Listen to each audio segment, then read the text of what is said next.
Jokowi masih sangat hati-hati dalam menentukan bagaimana langkah politiknya di masa-masa yang akan datang. Tapi satu hal, publik itu sebenarnya sangat menunggu apa yang dilakukan oleh Pak Jokowi. Mendirikan partai politik yang baru, itu yang pertama. Nah, yang kedua tentu soal banyak juga yang mengartikan bahwa apa yang disebut dengan Jokowi ini tak lebih dari sekedar gagasan besar. Bahwa partai politik itu jangan hanya dikuasai oleh elit-elit kunci, yang oleh Robert Michel dikuasai oleh segelintir elit yang disebut dengan oligarki partai. Karena memang kalau mau jujur sebenarnya, suka tidak suka di negara kita ini kan memang keputusan politik apapun, terutama pemilihan ketua umum partai, termasuk juga soal siapa yang harus maju sebagai calon presiden, memang itu ditentukan hanya segelintir-gelintir oleh elit-elit kunci yang ada di partai politik. Ada juga yang mengatakan bahwa sebenarnya ketika Jokowi bicara tentang partai super TBK atau partai perorangan, sebenarnya Pak Jokowi itu ingin mengendorse bagaimana partai politik di masa-masa yang akan datang. Semua partai politik yang ada di Indonesia itu adalah menjadi partai yang terbuka dan menjadi partai modern. Salah satunya adalah semua keputusan jangan hanya ditentukan oleh satu orang, yaitu ketua umum partai. Bahwa segala keputusan strategis koalisi tentang bagaimana arah kebijakan partai itu bukan hanya domain satu orang, tapi kemudian dikendalikan atas nama keterbukaan, musyawarah, mufakat, dan seterusnya, dan seterusnya. Jangan-jangan hanya itu yang sebenarnya ingin disampaikan oleh Pak Jokowi, bukan mendirikan partai politik formal, ikut pemilu, ikut pilpres, berkompetisi, dan seterusnya. Tapi bahwa ketika Jokowi bicara tentang partai super TBK, atau bicara tentang Jokowi itu terkait dengan partai perorangan, itu tidak lebih dari sebatas kritik politik. Bagaimana praktik-praktik partai yang ada di negara kita memang selama ini cukup tersentralisasi kepada ketua umum tertentu. Hanya terpusat pada elit-elit partai politik tertentu. Dalam studi-studi ilmu politik memang tidak bisa dibantah. Orang seperti Robert Michel mengatakan bahwa di partai itu ada yang disebut dengan oligarki partai. Siapa oligarki partai? Ketua umum, bisa sekjen dan bendahara. Atau ketua umum, wakil ketua umum, sekjen dan bendahara. Orang-orang inilah yang sebenarnya jumlahnya tidak banyak. Dia mendeterminasi bagaimana keputusan politik partai dan di mana keputusan partai itu kader-kader di bawahnya harus tegak lurus dan sami'na wa ta'na. Jadi wajar kalau kemudian ada yang mengatakan gagasan terkait dengan partai super TBK atau partai perseorangan ini adalah sebagai salah satu bentuk kritik sebenarnya Jokowi terkait dengan praktik-praktik politik, terkait dengan praktik-praktik partai politik yang ada di negara kita yang memang itu sangat terpusat pada satu orang. Wajar kalau kemudian ada juga yang mengatakan jangan-jangan ini adalah kritik satir Jokowi yang memang dialamatkan kepada PDIP, mantan partainya yang sejak kurang lebih sekitar 23 tahun lamanya bersama dengan Jokowi. Karena mungkin juga publik tahu bahwa kalau bicara tentang PDIP, maka keputusan politiknya hanya ada di Megawati Soekarno Putri sebagai veto player, the one and only yang memutuskan bagaimana arah kebijakan partai. Kader yang lain, kader yang di bawah, jangan pernah bisa memberikan masukan dan input apapun kalau bicara tentang PDIP.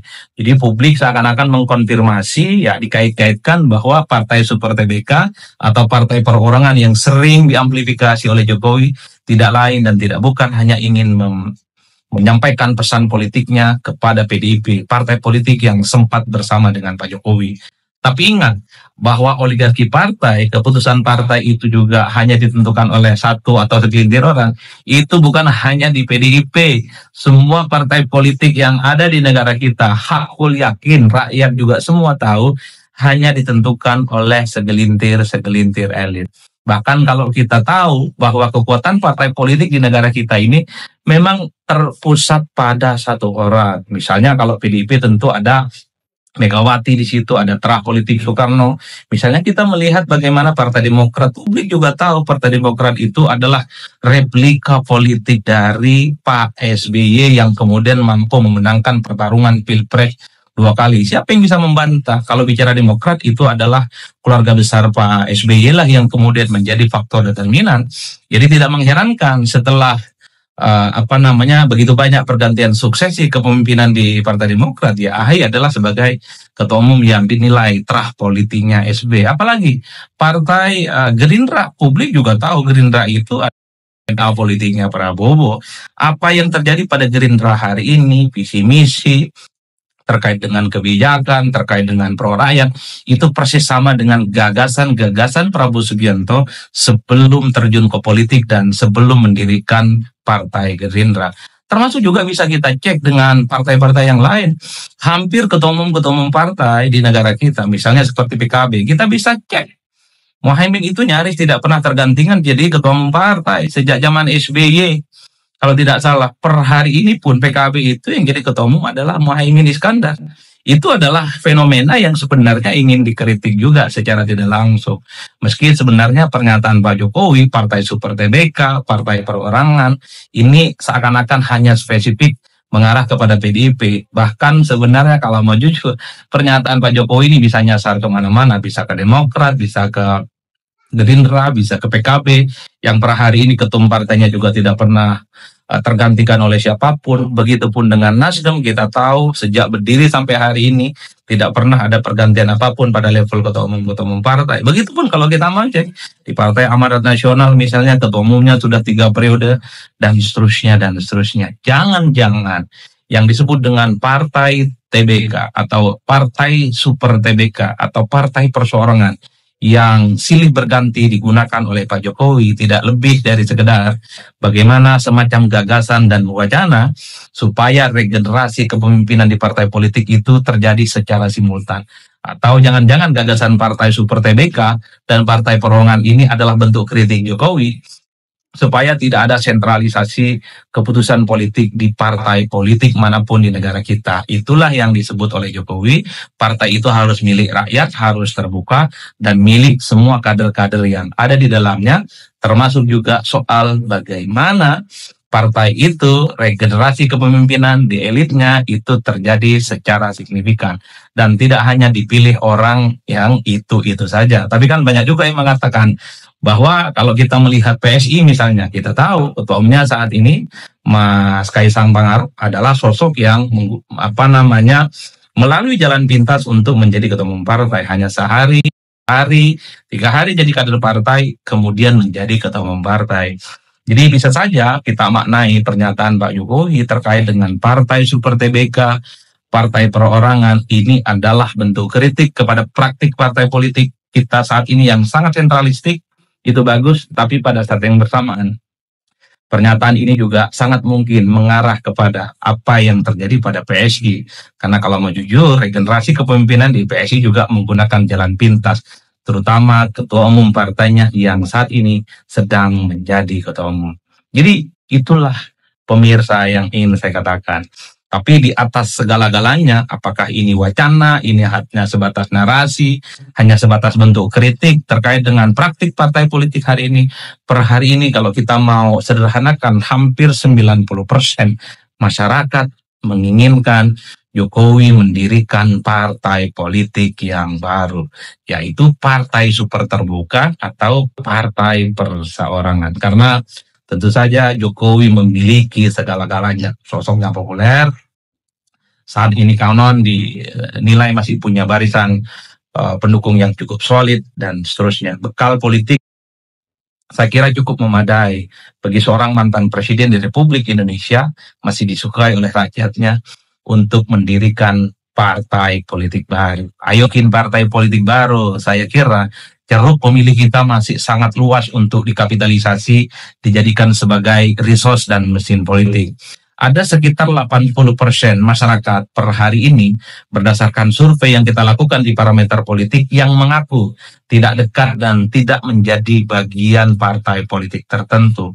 Tentu 80% ini adalah ceruk yang besar yang bisa dimaksimalkan, bisa dikapitalisasi oleh partai-partai politik baru seperti partai politik yang mungkin nantinya akan dibuat oleh Pak Jokowi. Ya, Jokowi ini sebenarnya punya segala-galanya untuk mendirikan partai politik. Coba tunjukkan ke kita apa yang kurang dari Jokowi. Tak ada satupun yang sebenarnya mengkonfirmasi Jokowi itu tak punya segalanya untuk mendirikan partai politik. Satu, tentu saja pengalaman politik Pak Jokowi jadi wali kota Solo, kemudian gubernur Jakarta, menjadi presiden Republik Indonesia 2 periode, punya relawan, punya jejaring yang kuat, approval rating yang cukup tinggi, kinerja politiknya diapresiasi, dan seterusnya, dan seterusnya. Dan yang paling penting, Jokowi itu kan adalah sebagai sosok yang sangat aktif melakukan belusukan-belusukan politik. Satu sikap yang sebenarnya sangat disukai oleh masyarakat. Karena harus diakui masyarakat kita secara umum sangat suka dengan pemimpin, dengan elit yang kalau dia cukup aktif mengunjungi masyarakat di bawahnya. Itulah yang saya sebutkan sejak awal, bahwa sebenarnya Jokowi ini kalau kita bicara tentang infrastruktur, kalau bicara tentang suprastruktur politik, sebenarnya sudah memiliki segala-galanya untuk mendirikan partai politik yang baru. Itulah yang sebenarnya per hari ini publik itu nunggu kapan kira-kira partai Super TBK Pak Jokowi ini akan segera dideklarasikan. Tentu di tengah bagaimana situasi politik kita yang sangat berubah cukup dinamis, misalnya per hari ini ambang batas parlemen itu bukan lagi 4% loh. Tentu setelah ada putusan dari Mahkamah Konstitusi, mungkin di kemudian hari akan ada ketentuan ambang batas parlemen itu bisa 3%, bisa 2,5% atau 2%, atau mungkin sangat 0%. Jadi kesempatan ini yang sepertinya membuat publik menunggu-nunggu bahwa sebenarnya siapapun di negara ini ketika mendirikan partai politik sangat mungkin dia nanti akan lolos ke parlemen. Apalagi pada saat yang bersamaan, kabar baiknya soal ambang batas presiden, tentu hasil putusan dari Mahkamah Konstitusi itu juga dihilangkan. Itu artinya apa? Kalau Pak Jokowi mendirikan partai politik yang baru, bukan tidak mungkin di 2029 Pak Jokowi juga bisa mengusung bagaimana calon-calon presiden nantinya yang akan berangkat dari partainya yang baru ini. Itulah yang sebenarnya mengkonfirmasi kenapa sebenarnya pada saat yang bersamaan publik itu menunggu kira-kira kapan secara eksplisit, secara definitif Jokowi dengan seluruh jajaran politiknya, Jokowi dengan seluruh kekuatan dan para relawan politiknya mendeklarasikan untuk mendirikan partai politik yang baru. Misalnya soal ambang batas parlemen yang sudah mulai turun tidak lagi 4%, saat ini adalah zero threshold terkait dengan pencalonan presiden, adalah kesempatan bagi siapapun sebenarnya yang punya partai baru untuk berkompetisi dan menjadi kekuatan-kekuatan politik yang pastinya akan dipertaruhkan. Jadi itu yang sebenarnya ingin ditunggu oleh publik, karena itulah yang kalau kita mau jujur kan, setelah Jokowi tak lagi jadi presiden, pembicaraan yang paling utama kira-kira kapan Jokowi itu ingin mendirikan partai politik. Karena ketika Jokowi dikaitkan dengan bergabung dengan partai politik tertentu, misalnya dikaitkan dengan Golkar, dikaitkan dengan Gerindra dan partai yang lain, Jokowi selalu mengatakan masih partai perseorangan.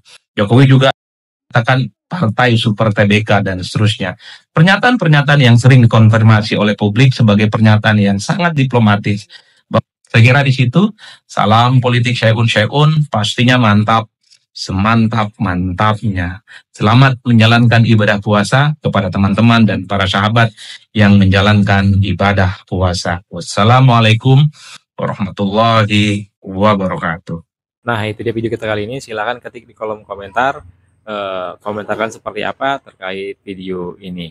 Sebelum saya jangan lupa like dan subscribe agar tidak tinggal informasi dan notifikasi dari channel ini. Saya Barjeka. Assalamualaikum warahmatullahi wabarakatuh. Salam sehat selalu. Bye-bye.